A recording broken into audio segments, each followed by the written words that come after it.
Hello, everyone.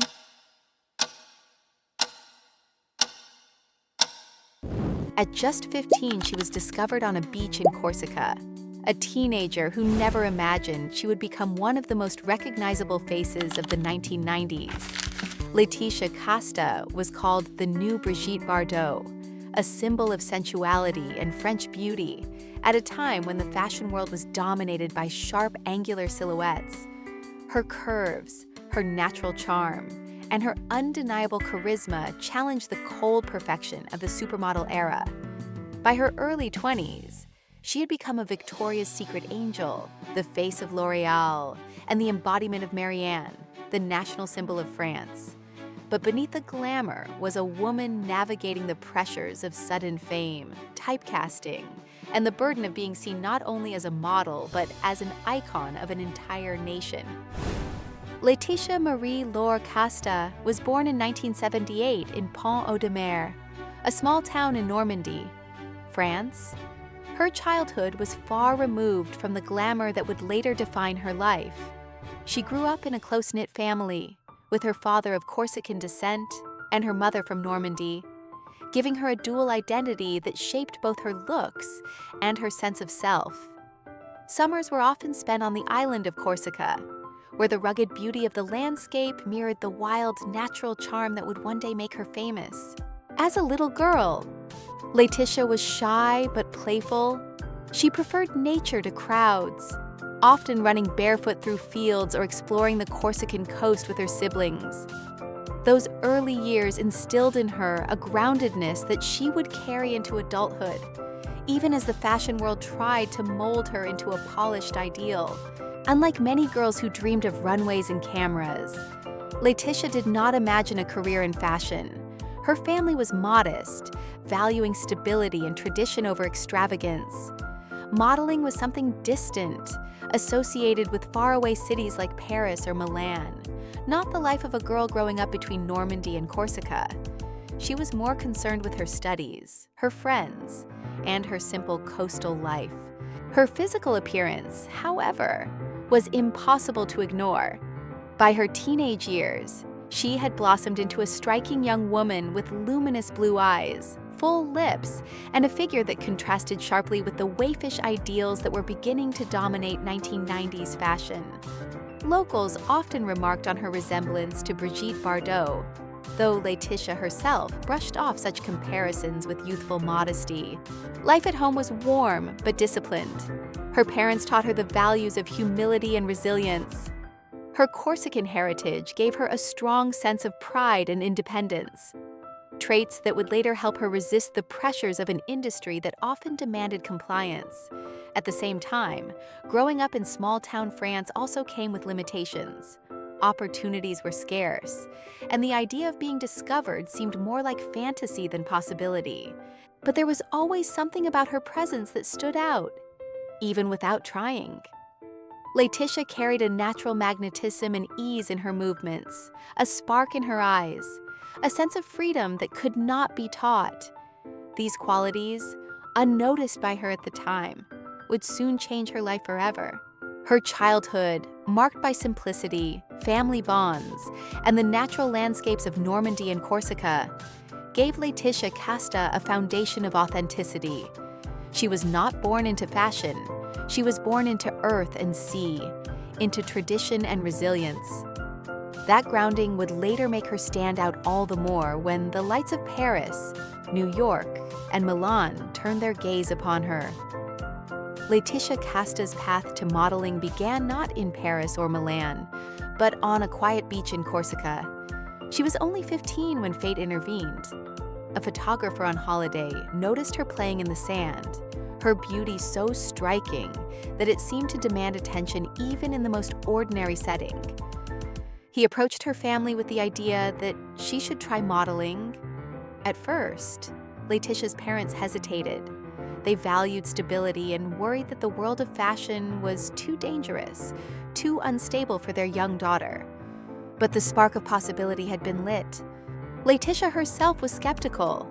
She did not see herself as a model. She was shy, grounded, more interested in school and family than in lights and cameras. But when she agreed to her first test shoot, everything changed. The camera loved her.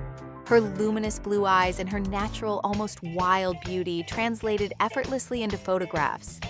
Unlike many young girls who struggled to learn how to pose, Laetitia seemed instinctively to understand how to inhabit the frame. Her first professional opportunities came quickly. She signed with a modeling agency in Paris, and within months, she was working in a city that had always defined the language of fashion.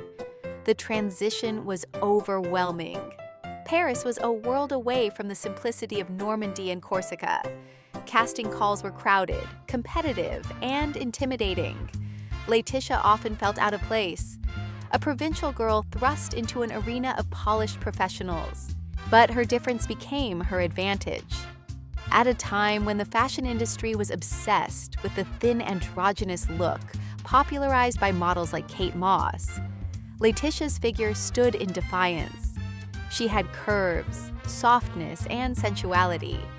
Instead of hiding them, she embraced them. Designers and photographers saw in her a revival of classic femininity, a reminder of Brigitte Bardot and Sophia Loren.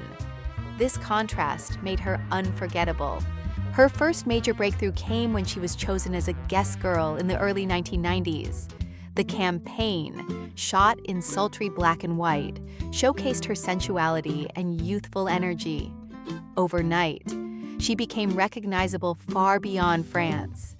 Guess had a history of catapulting models to stardom. Claudia Schiffer and Anna Nicole Smith before her, and Laetitia followed in their footsteps. From there, opportunities multiplied. She began working with major magazines like Elle and Vogue, each shoot highlighting a different facet of her beauty. On set, she combined professionalism with an instinctive ability to convey emotion. Photographers noted that she could shift from innocence to seduction in a single glance, making her a versatile subject for any campaign. Yet, even as her career gained momentum, Laetitia faced resistance. Some in the industry dismissed her as too voluptuous, a label that haunted many models who dared to defy the reigning standard of thinness. But Laetitia refused to conform. Instead, she leaned into her natural shape, insisting that beauty came in many forms. Her confidence inspired other young women who felt excluded from the industry's narrow ideals. By the mid-1990s, Laetitia was no longer just a promising newcomer. She had arrived. Her breakthrough on the runway came when she walked for Yves Saint Laurent and Jean-Paul Gaultier, her presence commanding, her walk sensual but never forced. She was not simply wearing clothes, she was embodying them. Designers adored her because she brought life to their creations, making fashion feel accessible, human, and powerful. The young girl who once thought modeling was impossible was now being hailed as the future of French fashion. Laetitia Casta's discovery on a Corsican beach was more than luck. It was the spark of destiny.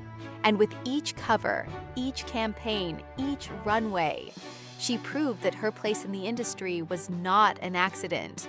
It was inevitable. By the late 1990s, Laetitia Casta had risen to become one of the most recognizable faces in the world. She was no longer the shy teenager from Normandy. She was the embodiment of French beauty on the global stage. Her rise to superstardom was fueled by her covers and campaigns.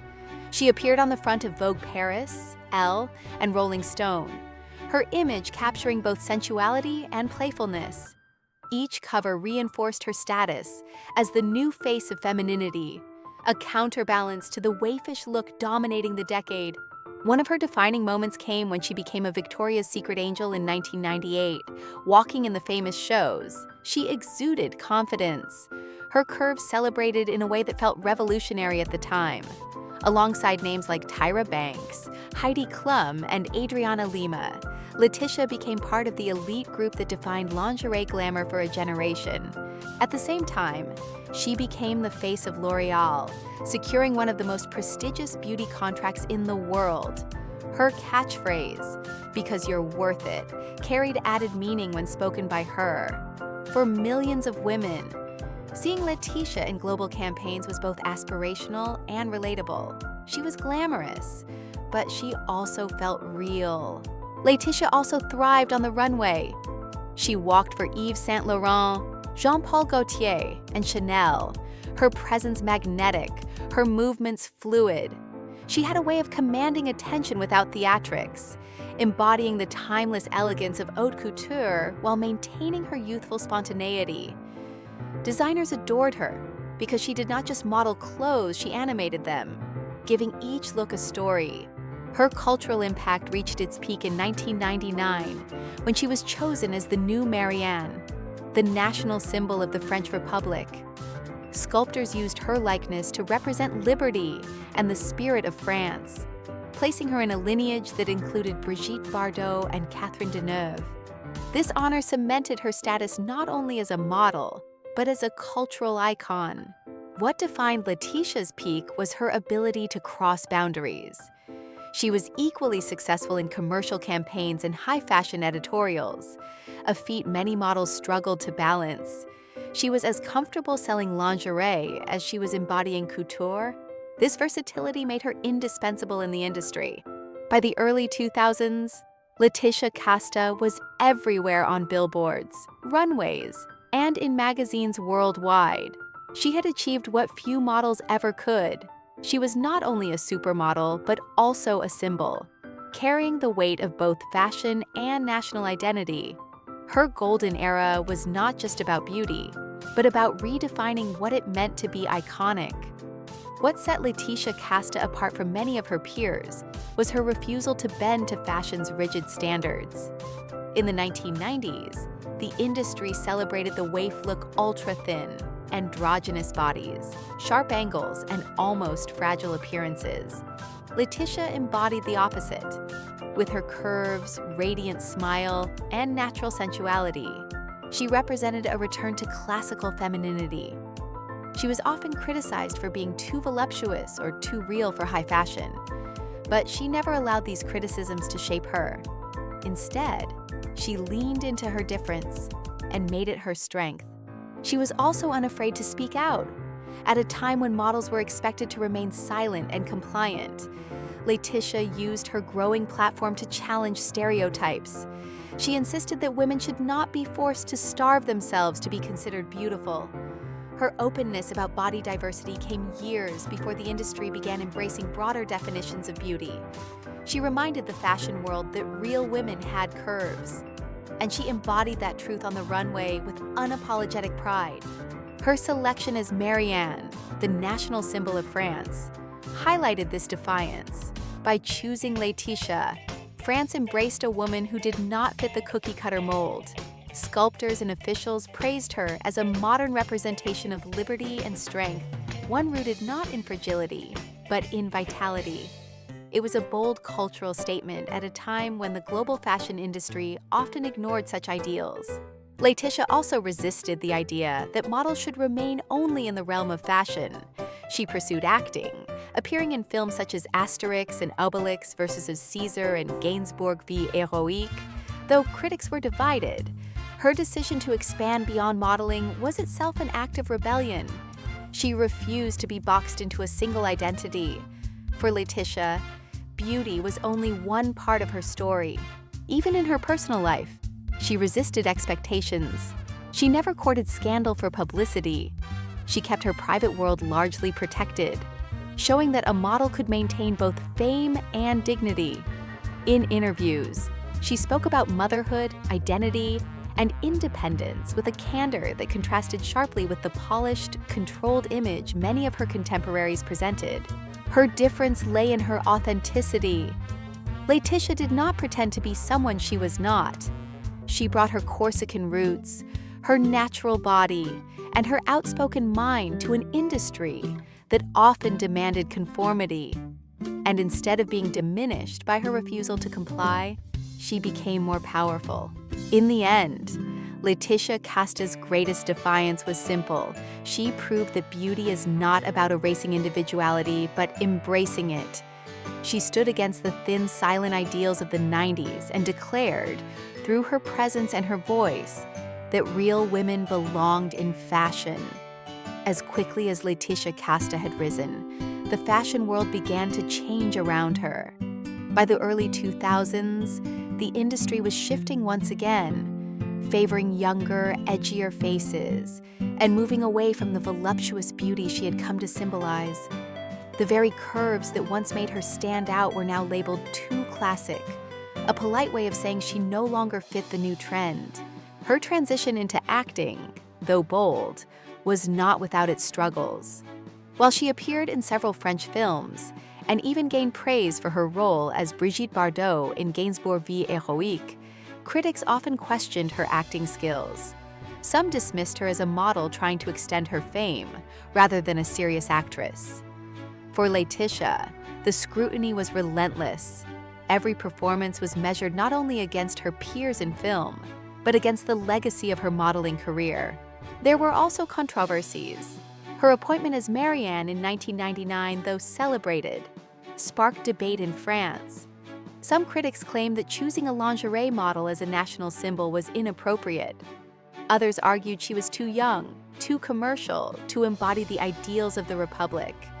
The controversy was amplified when, in an interview, she admitted she preferred living outside of France at the time, provoking outrage among nationalists who questioned her loyalty. Overnight, the honor became a double-edged sword. Her personal life, too, was constantly under the microscope. High-profile relationships with actors and photographers fed the tabloids, who often portrayed her as a woman defined by her romances rather than her achievements. This reductionist narrative frustrated Laetitia, who had always fought to be seen as more than a pretty face. By the mid-2000s, her visibility in fashion campaigns began to wane. The younger generation, Adriana Lima, Alessandra Ambrosio, and Giselle Bündchen were taking over the spotlight. Laetitia still worked, but her appearances were less frequent. Her influence overshadowed by the new wave of supermodels. For fans who had watched her dominate the late 90s, the silence was striking. Yet, unlike some of her peers who collapsed under the pressure of fading fame, Laetitia chose retreat. She focused on her family, raising children, and pursuing selective projects in film and art. The glittering catwalks and glossy covers no longer defined her daily life. For the fashion industry, always hungry for novelty, she seemed to vanish. For admirers, her absence was felt as a loss, the sudden disappearance of a face that had once defined an era. Her fall was not marked by scandal or self-destruction, but by quiet withdrawal.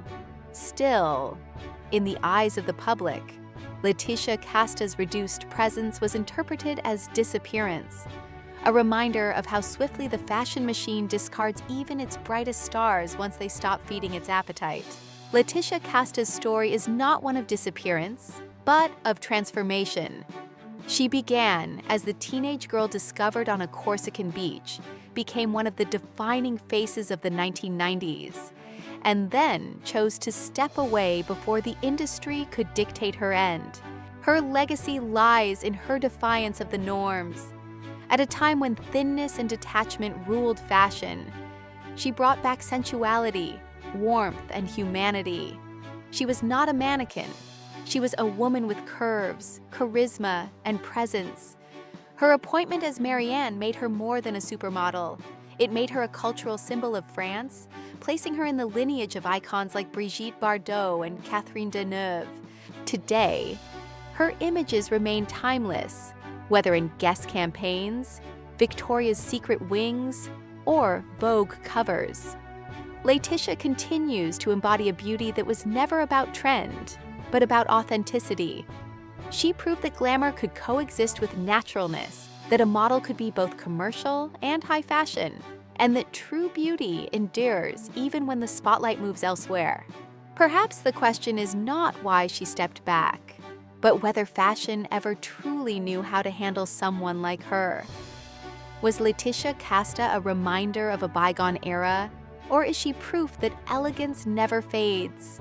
Maybe she was never gone. Maybe she simply chose her own way of staying eternal.